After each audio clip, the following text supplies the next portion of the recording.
Hi everyone, welcome to my channel. Today I'm going to share with you some challenging questions that candidates may confuse in doing their driving written test based on laws of Prince Edward Island. These questions are based on the official driver's handbook and the actual test questions that I encountered when I took the test myself.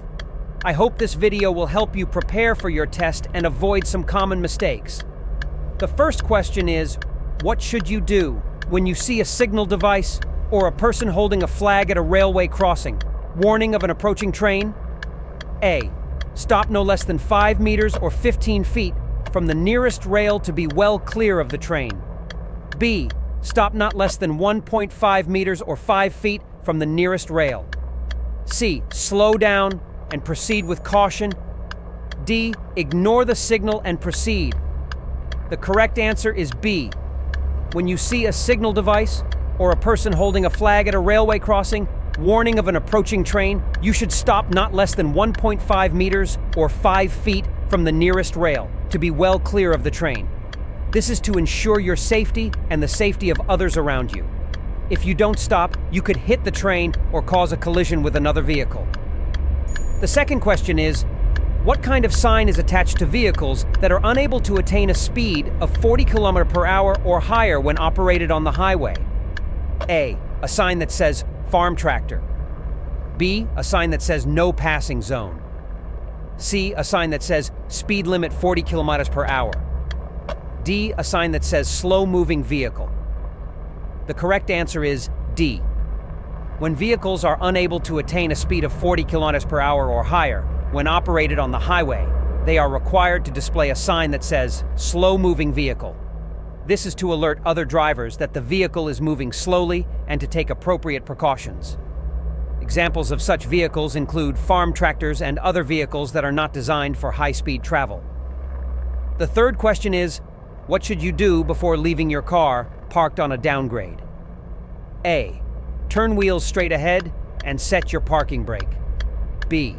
Turn wheels toward curb or edge of roadway and set your parking brake. C. Turn wheels away from curb or edge of roadway and set your parking brake. D.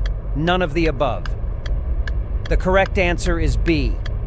Before leaving your car parked on a downgrade, you should turn your wheels toward the curb or edge of the roadway and set your parking brake. This will help prevent your car from rolling downhill in case the parking brake fails. It is also a good idea for added safety to leave your car in gear if it is a manual transmission, or in park if it is an automatic transmission. The fourth question is, you're driving along and you spot a yield sign up ahead. What do you do next? The possible answers are A. Stop and wait for the traffic to clear before proceeding. B. Slow down and be prepared to stop if necessary, but do not stop if the way is clear. C. Speed up and merge with the traffic as quickly as possible. D. Ignore the sign and continue driving at the same speed. The correct answer is B. You should slow down and be prepared to stop if necessary, but do not stop if the way is clear. A yield sign means that you must give the right-of-way to the traffic on the road you are entering or crossing. You should only stop if there is a vehicle or pedestrian that is close enough to cause a collision. Stopping unnecessarily could cause a hazard for the vehicles behind you. The fifth question is, you're driving in Prince Edward Island and you get caught for driving under the influence.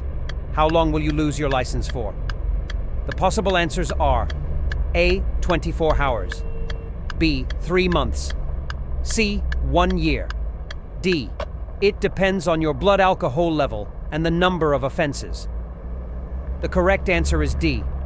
It depends on your blood alcohol level and the number of offenses. Driving under the influence of alcohol or drugs is a serious offense in Prince Edward Island. The legal limit for blood alcohol concentration, or BAC, is 0.08%, but you can be charged with impaired driving even if your BAC is lower than that. The penalties for impaired driving vary depending on your BAC and the number of times you have been convicted.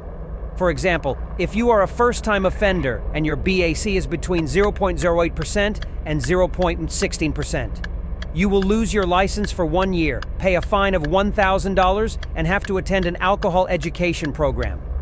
If you are a repeat offender and your BAC is over 0.16%, you will lose your license for 5 years, pay a fine of $2,000, and have to install an ignition interlock device in your vehicle. You may also face criminal charges and jail time.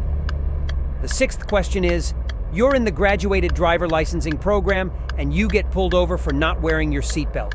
How long will they take away your license for? The possible answers are A, 1 day, B, 1 week, C, 1 month, D, 3 months. The correct answer is C. You will lose your license for 1 month. The Graduated Driver Licensing Program is designed to help new drivers gain experience and skills in a safe and controlled environment. The program has 3 stages: instructional, novice, and full license. Each stage has different rules and restrictions, such as the number of passengers, the hours of driving, and the use of electronic devices. One of the rules that applies to all stages is that you must wear your seatbelt at all times. Seatbelts are proven to save lives and reduce injuries in the event of a crash. If you are caught not wearing your seatbelt, you will lose your license for 1 month, pay a fine of $100, and have to start your current stage over again. The seventh question is, you're driving in Prince Edward Island and you don't see any signs telling you how fast you can go. What's the highest speed you can drive at? The possible answers are A, 50 kilometers per hour, B, 70 kilometers per hour, C, 90 kilometers per hour, D, 100 kilometers per hour. The correct answer is A. You can drive at 50 kilometers per hour. The default speed limit in Prince Edward Island is 50 kilometers per hour, unless otherwise posted. This means that if you don't see any signs indicating a different speed limit, you should assume that the limit is 50 kilometers per hour. You should always drive at a speed that is safe and reasonable for the road conditions and the traffic flow. You should also be aware of the school zones, playground zones, and construction zones where the speed limit may be lower than 50 kilometers per hour. Speeding is a major cause of collisions and fatalities on the road. If you are caught speeding, you will face fines, demerit points, and possible license suspension. The eighth question is, when you see a school bus with flashing amber lights, what should you do? A. Speed up and pass the bus with care. B. Wait for the bus driver to signal you to proceed. C. Slow down and be prepared to stop. D. Stop immediately and wait for the red lights to stop flashing. The correct answer is C. Slow down and be prepared to stop. When approaching a school bus displaying flashing amber lights, you must slow down and be prepared to stop. The amber lights signal that the bus is slowing down and preparing to stop to pick up or drop off passengers. You should not pass the bus until the red lights stop flashing and the bus begins to move again. The ninth question is, you're ready to take your driving test in PEI. What papers do you need to bring with you? The possible answers are A. Your instruction permit, your car's papers, and proof that you finished a driving course. B. Your instruction permit, your parents' permission, and your birth certificate. C. Both of the above. D. You don't need to bring anything special because the authority has all your information in their database. The correct answer is A. You need to bring your instruction permit, your car's papers, and proof that you finished a driving course.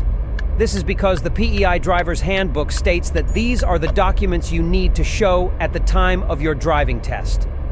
A parent's consent form and a birth certificate are not required documents to prove the identity and eligibility of the driver.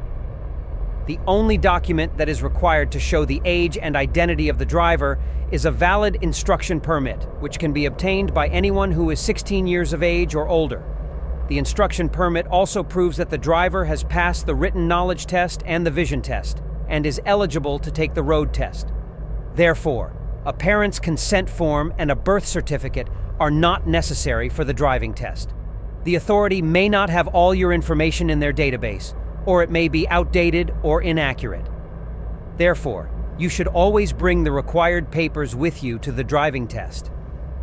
The 10th and final question is, You're driving your car and you have some stuff on it that might block your view or distract you. Is that okay or not? The possible answers are A. It is okay as long as you can see through the rear view mirror and the windshield. B. It is okay as long as you can see through the side windows and the windshield. C. It is not okay and you should remove the stuff before driving. D. It depends on what kind of stuff it is and how much it blocks your view or distracts you. The correct answer is C. It is not okay and you should remove the stuff before driving. When you drive your car, you need to have a clear and unobstructed view of the road and the traffic around you. You should not have any stuff on your car that might block your view or distract you, such as stickers, decals, signs, flags, banners, snow, ice, frost, or dirt. You should also not have any stuff inside your car that might block your view or distract you, such as hanging objects, loose items, pets, or passengers. You should remove the stuff before driving or secure it properly so that it does not interfere with your vision or attention. Having stuff on your car that might block your view or distract you is dangerous and illegal. If you are caught driving with such stuff, you will face fines, demerit points, and possible vehicle impoundment. These are some of the challenging questions that candidates may confuse in doing their driving written test. I hope you found this video helpful and learned something new. If you did, please give this video a thumbs up and subscribe to my channel for more driving tips and tricks. Thank you for watching, and good luck on your test. See you in the next video. Bye.